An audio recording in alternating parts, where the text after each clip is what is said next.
हमारा day third. तो अभी तक हमने 2 दिन करे एनवायरनमेंट एंड इकोलॉजी के, उनमें हमने बेसिक्स पूरे कर लिए हैं। कुछ कॉन्सेप्ट छूट रहे होंगे, वो हम पूरे कर लेंगे।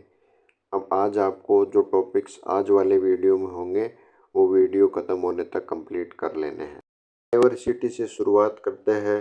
बायोडाइवर्सिटी का मतलब है बहुत सारी वैरायटी के जीव जंतु, यही है बायोडाइवर्सिटी का मीनिंग। बायोडाइवर्सिटी का इम्पोर्टेंस क्या है कि इकोलॉजिकल बैलेंस बना कर रखती है। जितनी ज़्यादा बायोडाइवर्सिटी होगी उतना ही स्टेबल इकोसिस्टम बना रहेगा। ठीक है, तो एनवायरनमेंट के लिए बायोडाइवर्सिटी होना ज़रूरी होता है। अगर मेगा डाइवर्स कंट्रीज़ की बात करें तो वर्ल्ड में ऐसी बहुत सारी कंट्रीज़ है जहाँ बहुत सारे टाइप्स के जीव जंतु मिलते हैं, उनमें से एक इंडिया भी है। लेकिन साथ साथ बायोडाइवर्सिटी को कुछ खतरे भी हैं। तो जो हम ये डिफोरेस्टेशन कर रहे हैं ना, पोल्यूशन फैला रहे हैं, क्लाइमेट चेंज हो रहा है, रिसोर्सेज का ओवर एक्सप्लॉयटेशन कर रहे हैं, तो ये सारी चीज़ें क्या कर रही है, बायोडाइवर्सिटी को ख़त्म कर रही है। अब आते हैं कि बायोडाइवर्सिटी के कितने टाइप्स होते हैं। तो सबसे पहला टाइप है जेनेटिक डाइवर्सिटी। जेनेटिक डाइवर्सिटी क्या होता है, वेरिएशंस ऑफ जीन्स होता है within a species. Species diversity क्या है कि variety of species in an area, किसी भी एरिया में कोई स्पेसी है तो वो स्पेसी डाइवर्सिटी हो गई। इकोसिस्टम डाइवर्सिटी, जैसे फॉरेस्ट का इकोसिस्टम अलग है, डाइवर्सिटी डेजर्ट में भी अलग रहती है, वेटलैंड्स में अलग रहती है। तो ये कुछ 2-3 बायोडाइवर्सिटी के टाइप्स होते हैं। अब बायोडाइवर्सिटीज इंडिसेस में क्या है, एक alpha, beta, gamma, species richness, species evenness, ये छोटे छोटे कॉन्सेप्ट है, ये आपको समझते जाना है। बस जो स्क्रीन पर आपको दिख रहा है ना उसको रीड करते जाना है। ये एक एक लाइन में आपको एक्सप्लेनेशन दिया हुआ है नीचे, इसको समझते जाइए और एक्सप्लेनेशन देने की ज़रूरत इसमें नहीं है क्योंकि ये छोटे छोटे कॉन्सेप्ट्स हैं, ये आप ऐसे ही समझ जाओगे। अब अगला कॉन्सेप्ट आता है कि बायोडाइवर्सिटी हॉटस्पॉट क्या होता है। तो बायोडाइवर्सिटी हॉटस्पॉट ऐसी जगह होती है जहाँ बहुत सारी स्पेसीज रहती हैं। हाई एंडेमिक स्पेसीज का मतलब क्या है कि वो स्पेसीज सिर्फ वहीं मिलती है और वहाँ खतरा भी ज़्यादा रहता है। तो इंडिया में 4 जगह हॉटस्पॉट माने जाते हैं, western Ghats, Himalaya, Indo Burma और निकोबार, जिसको हम बोल सकते हैं। ठीक है, डाइवर्स कंट्रीज क्या होती है, जहाँ हाई बायोडाइवर्सिटी रहती है, जैसे इंडिया, ब्राज़ील, इंडोनेशिया। अब कंजर्वेशन मेथड्स क्या है, कंजर्वेशन मेथड्स मतलब कि हम स्पीसीज को कैसे कंजर्व कर रहे हैं, उनका ध्यान कैसे रख रहे हैं। जैसे इसके 2 टाइप्स है, पहला इन सिटू और एक्स सिटू। इन सिटू का मतलब तो हो गया कि जहाँ वो स्पेसीज रहती है ना, जहाँ उनका घर है वहीं नेशनल पार्क बना दिया या वाइल्ड लाइफ सेंचुरीज बना दी, ये काम कर दिया। या हम उनको बाहर लेके जाते हैं कहीं, तो जैसे जू हो गया या बोटनिकल गार्डन्स बना दिए, मतलब उनके घर से बाहर लेके जाते हैं उन्हें, जहाँ वो पैदा होते हैं वहाँ से उठा के ले जाते हैं और कहीं बाहर ले जाके कंजर्व कर रहे होते हैं उनके। ठीक है, टूल्स। फिर हम नेचर को कैसे कंजर्व कर रहे हैं, वही है नेचर, मतलब ये बायोडाइवर्सिटी जो है इसको कैसे कंजर्व कर रहे हैं हम लोग।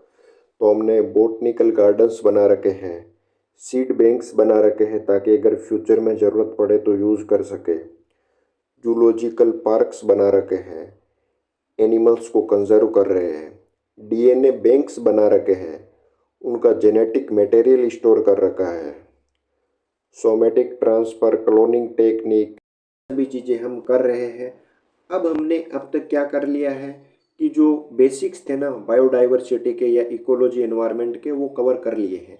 अब बेसिक्स में क्या है ना, कुछ कॉन्सेप्ट्स छूट रहे हैं, वो कॉन्सेप्ट्स भी हम अभी कवर कर लेते हैं, नहीं तो बाद में और छूट जाएंगे। तो हमें 12 दिन में पूरा करना है, तो आज हमारे 3 दिन पूरे हो जाएंगे, मतलब हमारा 25% सिलेबस पूरा हो जाएगा, ये मान के चलना है आपको।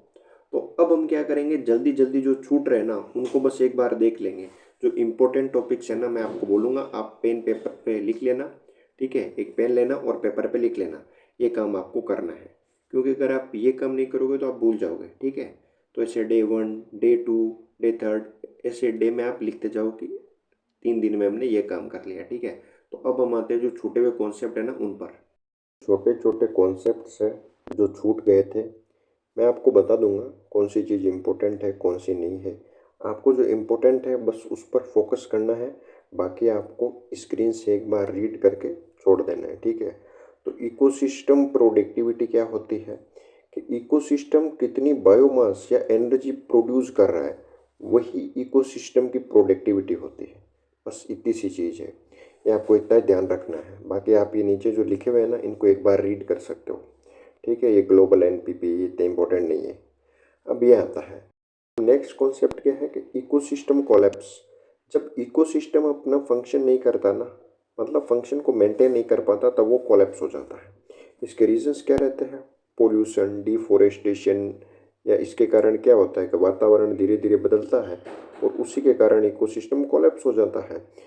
तो ये होता क्यों है? ह्यूमन एक्टिविटीज़ के कारण, जब ह्यूमंस ओवर एक्सप्लोइटेशन करते हैं उसके कारण ये कोलैप्स होता है। और अब क्या है, ये फीडबैक लूप्स है, ये आपको देखते बस चलना है, ठीक है। ये थोड़ा इंपॉर्टेंट कॉन्सेप्ट है, इकोलॉजिकल सक्सेशन।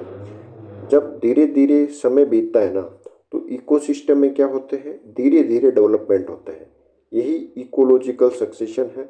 इसमें आपको कुछ छोटी छोटी चीज़ें हैं जो स्क्रीन पे दिख रही है, ये आपको एक बार रीड करनी है, ये इंपॉर्टेंट है, ठीक है ना। तो इसको आपको एक बार रीड कर लेना है पूरे को, ठीक है।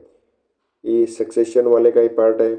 अब ऑटोजेनिक, एलोजेनिक, ये क्या सक्सेशन है, तो ये भी आपको देखते चलना है, बस कुछ खास नहीं है। ऑटोट्रोपिक, हेट्रोट्रोपिक, ये आपको एक बार रीड करते जाना है।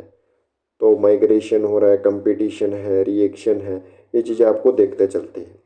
अब क्या आता है, ये बायोजियोकेमिकल जो साइकिल्स है ना, ये बायोजियोकेमिकल साइकिल्स ये थोड़े इंपॉर्टेंट है। ये क्या है कि जब एलिमेंट्स बायोटिक और एबायोटिक कंपोनेंट्स में सर्कुलेट करते हैं ना, तब ये साइकिल्स बनते हैं। तो इनमें 5-6 साइकिल है, जैसे water, carbon, nitrogen, phosphorus, sulphur, oxygen, methane, ये 5-6 साइकिल है। बस ये आपको एक बार देख लेने अच्छे से। और फीडबैक मैकेनिज्म में क्या आता है कि जो सिस्टम है ना हमारा नेचर, वो खुद को सेल्फ रेगुलेट करता है।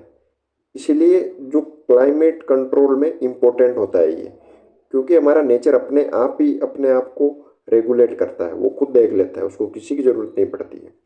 अब इकोसिस्टम सर्विसेज क्या होती है?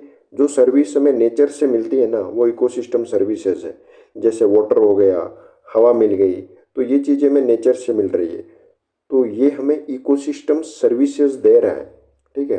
अब इवोल्यूशन और अडेप्टेशन क्या होता है कि अडेप्टेशन मतलब कोई भी चीज़ को अडोप्ट करना पड़ता है पहले, मतलब अडेप्ट करना पड़ता है।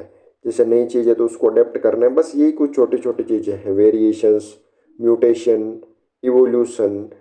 इवोल्यूशन क्या है कि धीरे धीरे जनरेशन में चेंज होता है, ठीक है, तो वो वही इवोल्यूशन होता है। अब मॉडर्न कॉन्सेप्ट में इकोसिस्टम इनिशिएटिव्स हो गए। अभी मॉडर्न कॉन्सेप्ट है ना जो अभी का टाइम है, तो अभी हम क्या कर रहे हैं, जैसे कंजर्वेशन, रिस्टोरेशन प्रोग्राम्स चला रहे हैं।